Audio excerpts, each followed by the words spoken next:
800 likes. I'm getting sleepy.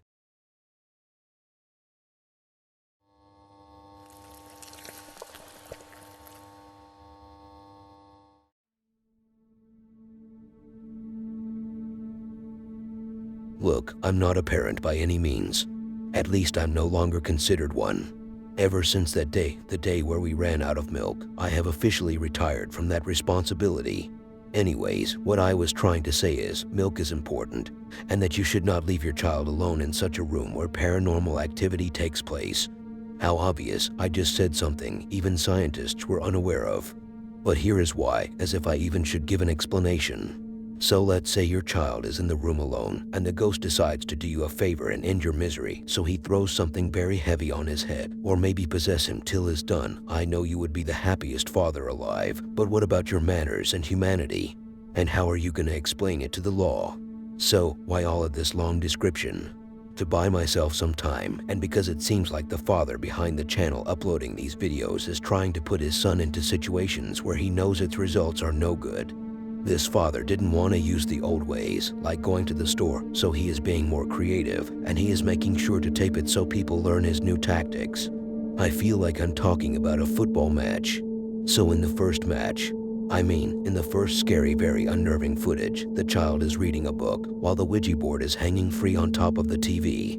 Very safe so far, until that board did what these kind of boards usually do, something paranormal. Falling. Boring, but not really, because it was a demonic move to seduce this child to play with the board, in the hope some demon would attach to him. In the second one, while little Georgie was playing with some fake food, not our everyday fake food, I'm talking about plastic toys food, so while he was playing with it, nothing happened. How impressive, after he left something happened. Even more impressive.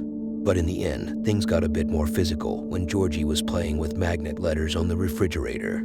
The chair didn't like it, the little boy ran away, and when he tried to fight back, he got threatened.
Call me homophobic if you want, but I think this dad is somewhere behind the camera watching and enjoying the short movie he is making with his son.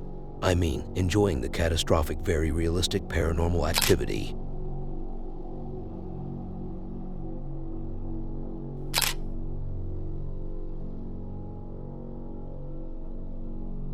Have you ever looked at your closet door and thought to yourself, I have never thought in my life I would ever be able to afford buying a closet, thanks to my friends and their support.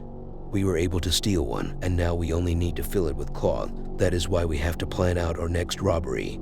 If all of that came up in your mind, then I recommend you rethink your friendships. Something must be wrong.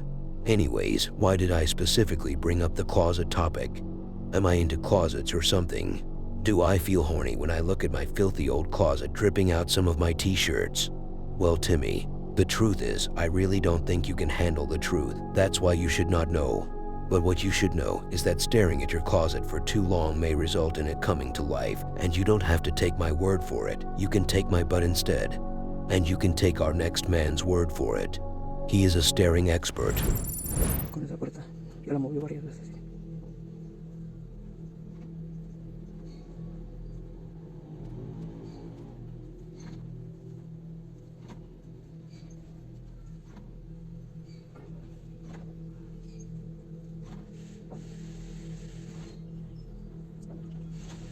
No, nomás es en la noche como varios me preguntaban.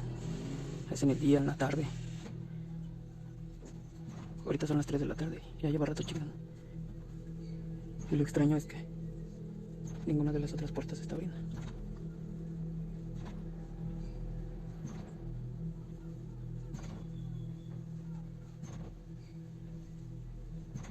Y lo extraño es, miren, vean, chéquense. Y aunque te acerques,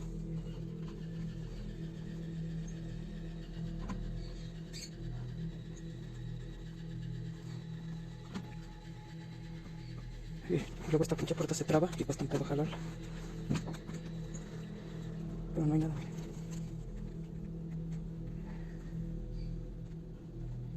Ahorita estaba haciendo lo mismo, me levanté, quité la puerta y ya se quedó quieto.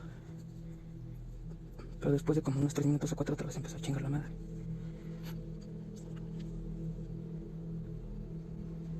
Si se acuerdan, la mayoría de los que me siguen ya de hace rato, miren.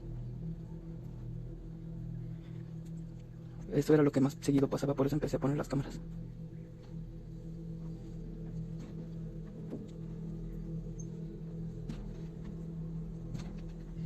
Y no hay nada, no hay hilos, no hay nada.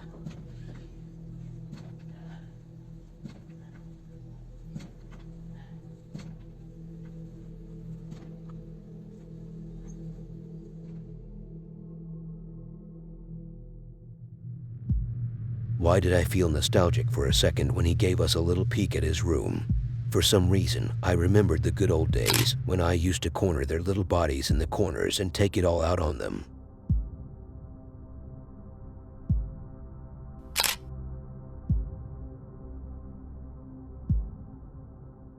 To this date, I'm still wondering how I ended up with the folks in the next one.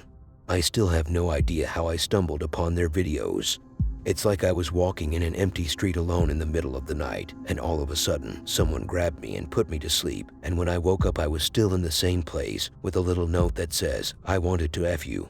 But dude, your smell almost poisoned me. Plus, when will you get to the video? And to answer all your questions, I need you to answer my only question. Are you 18 yet?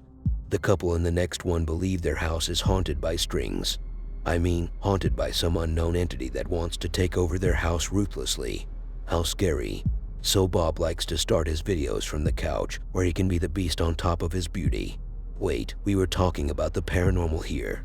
So, I don't know why a big boy like Bob would have a baby card. Maybe he still thinks he can enjoy himself just like he used to when he was very little.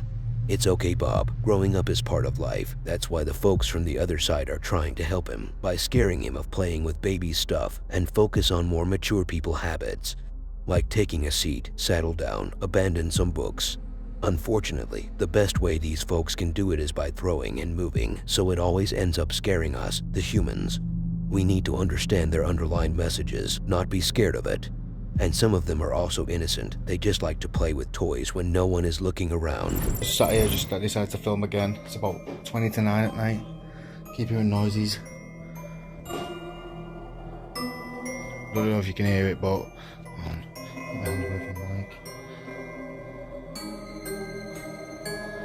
absolutely, this is every single night nearly now. Just weird things, but I only capture minor stuff. What the fuck, man? Oh my fucking god.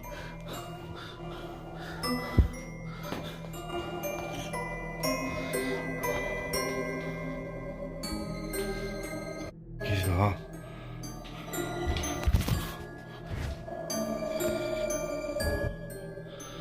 Oh my god. Oh my god.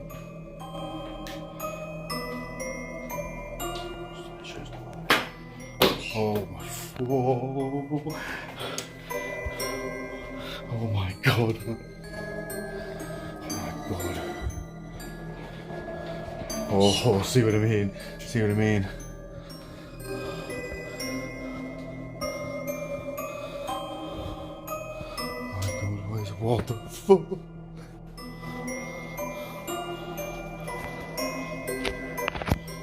Oh my fucking god, mate.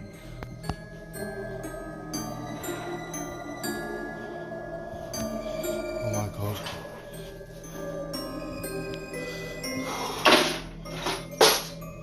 Whoa. Fuck. It's about 10 PM. Sort of hear some scratching noise again. It's not the bird. I can hear a bird moving, but it's coming from like over here. Oh, that was just me knocking the glass. Hello? Oh, that's moving. No, it's not. The jungle gym. Watch it. You never think it's because it's... No, no, it's not windy tonight. It's always shut all the windows, and I've just blocked the fire off so it don't come down the back of the chimney. Yeah, but it's not straight, is it? I know. Just recording because it never seems to get anything. No. Tell me you got that on camera. What? The games and DVDs just moved from the shelf. Whatever.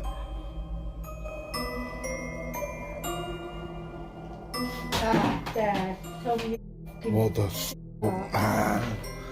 Marie. What? Oh my god. Come on, let's go upstairs. Oh my god, man. Oh, mate, what is going on? Whoa.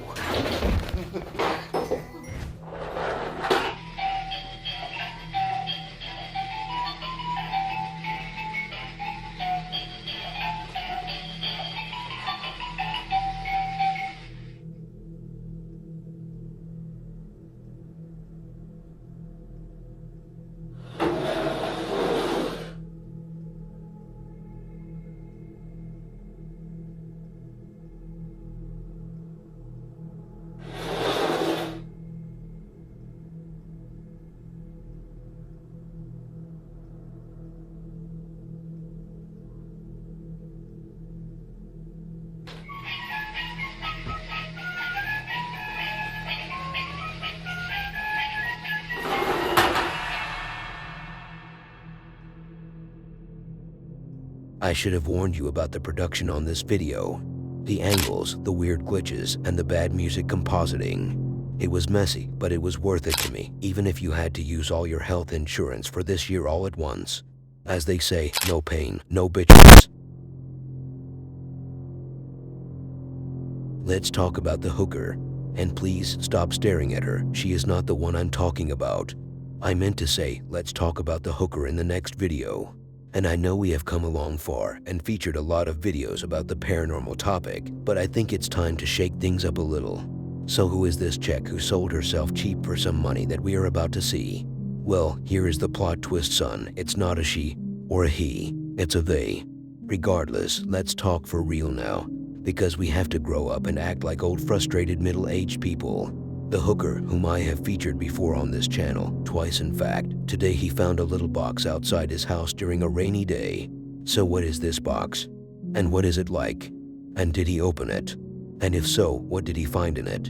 And why does my wife keep laughing hysterically every time after we are done in bed? And I keep hearing her say 30 seconds when she talks on the phone. All these questions can be answered if you just Google it. Roger wasn't able to open the box, so he tried to sell it on eBay and played with it till it sold. But here is what happened after he found the box. As he was looking at the closet, he discovered something that made him run like a black fella who watched too many old Western movies when he was a child. So what is it that he found? I have no idea. I just knew it scared him. Me personally, I tried to figure it out, but all I figured out is that my monitor needs to be cleaned. I have no idea why, but after the incident, Roger's voice is softer than Taylor Swift when she is using auto-tune too. Roger tried to come back and fight, but the door made him reconsider that move. And it only took him 30 years, 200 days, and 3 weeks to come back and open the door. Roger can also pour ketchup from his nose. But the most impressive part about him was that he couldn't believe he had eyes. It was a shocking moment for him. Ugh. Gross. What is this thing, man?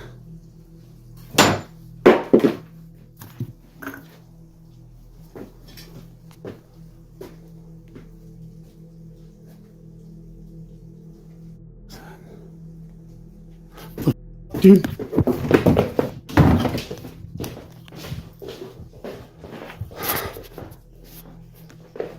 Shit, dude, I'm out of here, dude.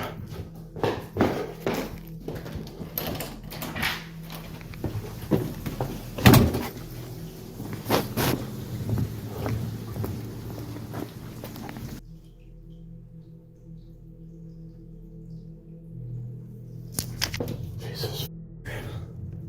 Come on. Really? God damn.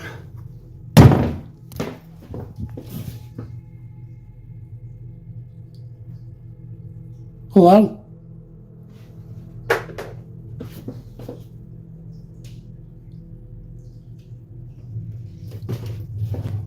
Hello?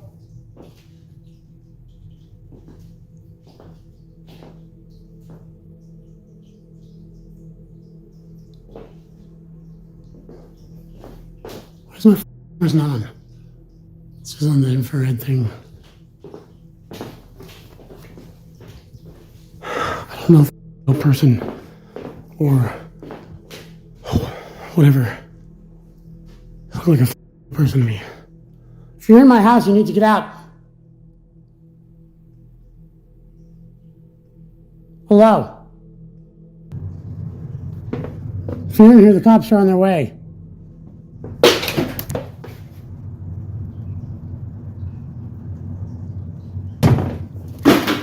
Jesus Christ.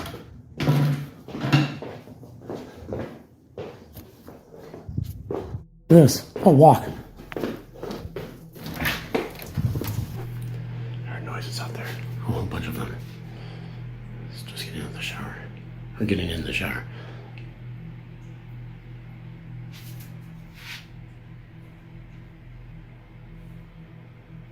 They're right there. I heard good noises.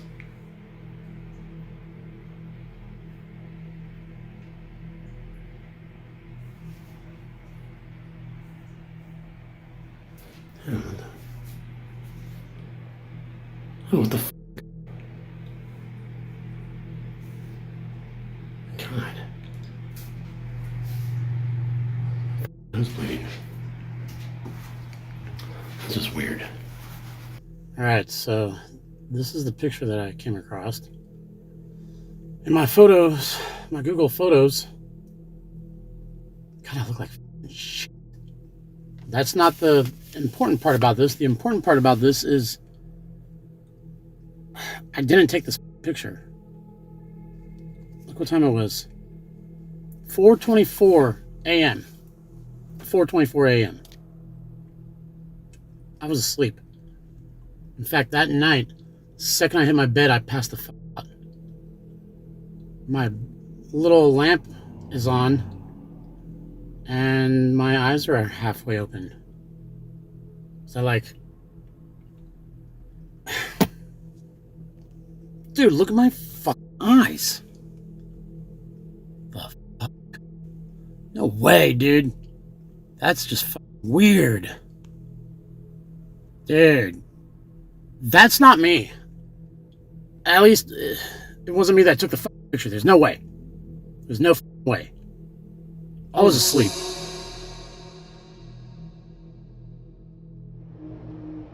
I don't know if he had someone the other night or something, but a one-night stand can really do a lot to you and can make you do a lot of things you wouldn't believe. But I want to know, what is the relationship between this man and the F word?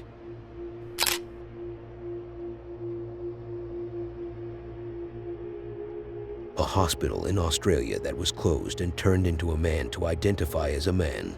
If I told you this actually happened, you wouldn't obviously believe me, but maybe in the upcoming years, we will see people defending the rights of walls and buildings, and that we should not hit the wall when we are angry and should not destroy old buildings and replace it by new ones. Anyways, this hospital was closed and rented out and turned into a hotel, or what they called a hostel. They were always told by the staff of the hospital that there were strange events taking place, especially in the upstairs rooms. And after it was turned into a hotel, here comes a group of hard-working, sweaty, bad-smelling people who are here to spend a week. It was a group of athletic children with their adult supervisors. I told you they were sweaty. The first encounter they had to face was some moaning. Since there were 2 women and 1 man, I suspected it to be a threesome. But it was completely paranormal related according to him. Maybe they don't want the children to know the shocking truth about that incident. When they were eating breakfast, the service in the hotel was so superior that the milk jug levitates itself all the way to them. But since they were not used to this royalty level of service, it caused it to be smashed to the floor. While no one was paying attention, some of the kids were playing. The spirits in the hotel tried to play with them. It must have been lonely for them to be abandoned for all these years, so abandoned in fact that they forgot how to play softly. And they accidentally injured the kids, while also throwing one of them all the way through the glass, which for some reason made me laugh. The old York Hospital was built in 1896 to serve the farming district, and is on the site of a convict depot opposite the town cemetery. The hospital was used mainly by poorer residents. Wealthier people were nursed in their own home, where surgery was carried out on the kitchen table or in the patient's room. The building is now owned by the National Trust, which leases it to the state government as a youth hostel. In January 1980, a group of 5 adults and 28 children from a little athletics club 144 kilometers away traveled to York Hospital for a camping holiday. But their holiday was to become a nightmare. We were told not to go upstairs at all. Did you go upstairs at any stage? Yes, we went up the first night. The reason we went up the first night, because it was such a very, very hot time, and the children were very hot. And I suggested, if we had a look upstairs, being up high, there may be more breeze coming through for the children to sleep up there. And of course, Paul and Mrs. Kramer went upstairs, but when they came downstairs, they were very pale, and they said there's something wrong with the place up there. We went up there with torches, and we got midway along the dormitory and our torches went out. We had this howling wind coming down from the chimney, and with 47 degrees outside, there was no way that there could have been any wind. We walked past the fireplace in the middle of the room, and both our torches went out. Now, at first I thought it was just my torch blowing, so we walked back 3 or 4 times, and again they went on and off, you know, corresponding as to when we're in front of the fireplace, and there again when we sort of came past the fireplace. But again, every time we walked in front of the fireplace for about 2 or 3 metres, they actually went off. There was a foul smell which came from the small attic which was up the top. To me it smelled as something dead, like a dead animal or something. A very, very foul stench. And then we're sitting there for a while, and this terrible moaning noise started. Well, at first you'd say it was the wind, but then when you look and you say, well, there wasn't any wind. It was so hot and still at York. So it wasn't wind, but then it got louder, and it was a definite sound of a woman crying, in pain, moaning. It was a definite noise, which wasn't the rustle of the trees. It wasn't any wind. And the only way you could explain it was as a moaning. It was very frightening, because you'd swear there was someone up there in terrible pain. But I mean, because there wasn't anyone there. Why did you not leave then? Well, we're in a position, to be honest with you. As I said, we hired a bus, and Maureen's husband was kind enough to take the day off and drive us there, and he was to pick us up in a week's time, and that's all we could do. We had no transport there. We didn't have a car.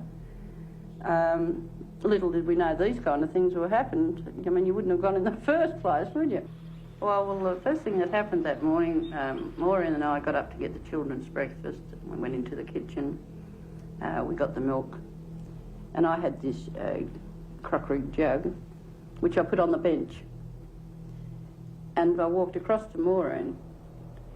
And the next thing, out of the corner of my eye, I could see this jug lift and come across, just float straight across the room at it. I just stood there watching it. I couldn't believe my eye as it moved, and it came to the end, and instead of toppling off like things normally do, it just floated. It was very hard to believe. And of course, I thought then, well, it didn't just fall on the floor, it definitely floated, and of course Maureen and I stood there shocked. We were shocked. Then the next thing, the stove would turn on and off. While you were using it, it had just turned itself on and off. It was a very queer thing that kept happening in that kitchen. Did anything else around the place move? Yeah, and the doorknobs. You'd be standing outside and they'd be spinning. Just absolutely spinning. And there was nobody else on the other side or anything because we checked all that. But they were just spinning, the doorknobs spin. The worst thing that happened there, we had a little girl there and she was playing, running along the hallway. And the next thing she screamed, and of course when she came down to us, her wrist was cut right open. Terrible gash she had. The girl was actually somehow thrown through the window, arm first. She, I think, memory search, had 12 or 15 stitches inserted in her arm. Now this little girl, she's only a little tot, that's all. It would be impossible for her to fall and her arm to go through that glass. It was too high for the child. How high was the glass from the floor? Probably at 3.5 to 4 foot. How tall was the girl? Well, she was only about 8 years old, probably 4 foot herself. They had to get a plank of wood and smash the glass out. It's the only way you could get it out. Do you only hear the moaning the once? No, the moaning was every night. And it even got to the stage where a couple of afternoons, where I was left with the children by myself, a couple of children, it continued then. Legend has it that in the old days, patients who had died and those who were about to die were kept together in that section of the hospital. Locals call it the morgue or dying room. And it's said that on certain nights, the ghost of a former matron who died violently at the old hospital can be heard moaning as it wanders along the upstairs wards. On the final night of their stay, something happened which forced the 3 adults to gather their courage and pay a last visit to the dying room on the top floor. I saw what I can only describe as an apparition on the stairs. It's just like a fleeting object. I can't really describe what it was. All I know is it absolutely petrified me. She said to me, there's something floating up the staircase. Because as we turned around and looked at her, her face had changed completely. You'd never recognise the woman. From what I can gather, I knew nothing else for a few minutes. And then we heard this almighty bang. An extremely loud explosion seemed to come from, very close. Originally we thought it was a gas heater or a water heater or something blowing up. I had to investigate, I couldn't work it out. But I only got to the second landing and a terrible feeling came over me, like pins and needles, and I couldn't move. I was going to go and ask for help to take these children out that night because I said I can't stay here another night. But we had to, there was nothing more we could do. Well, we all went into the one room. I know it's going to sound silly, but we had, one of them had a baseball bat, cricket stumps, and even one of the ladies had a can of pressure-packed fly spray. I know it sounds so stupid. What we're going to do with it, I don't really know, but then we had, everything was quiet for a while, and then this friend was with us. She was laying on the bed, and she started screaming out, they've got me by the throat. And of course we said to her, wake up, you're having a sleep, but she wasn't asleep. And because when we turned the light on, I said, you've only had a sleep. I said, it's been too much for you. But when we looked, there's definite marks on her throat. And of course I think that was the last straw. I mean, she said to me, don't go on your bed, there's something at your window, Joan. And I said to her, no, I said, there's nothing at the window. But I did. I pulled the curtain back, and there was a figure at the window. It was a very big woman, very, very big woman, like matronly sort of a woman. And all you can see, it was the body, the head, but her arms were folded like that.